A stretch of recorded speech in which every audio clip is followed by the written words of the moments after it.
Hello friends, ভীষণ গরম পড়েছে। তো এই গরমে আলু কাঁচকলা দিয়ে একটি পাতলা ঝোল হবে।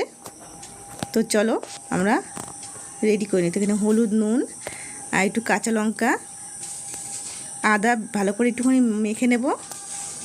সর্ষের তেল গরম করে নিচ্ছি। তো লাল লাল করে মাছটা ভেজে নেব। তো মাছ ভাজাটা হয়ে গেছে, তুলে নিয়েছি। বাদ বাকিটা আছে, ওটাও ভেজে নেব।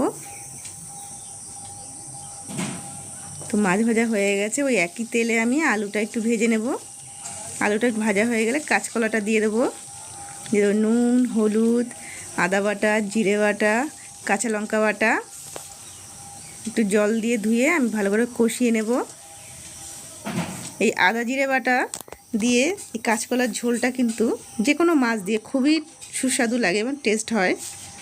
তো মাছ ভাজাটা দিয়ে দেবো, ঝোলটা ফুটে আসতে। নামিয়ে আমি ফোড়নের জন্য রেডি করে নেব। তো এখানে 1 চামচ জিরে, 2টো শুকনো লঙ্কা, তেজপাতা ভাজা হয়ে আসলে আমি তো মাছের ঝোলটা দিয়ে ফোড়নটা দিয়ে দেবো। তো এখানে আমি একটু জিরে টেলে রেখে দিলাম, সেটা হয়তো দেখানো হয়নি, ওটাই আমি বেটে দিয়ে দিচ্ছি।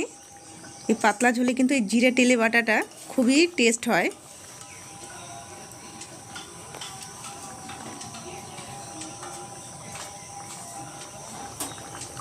আমার কিন্তু একদম রেডি, আমি নামিয়ে নেব এখন।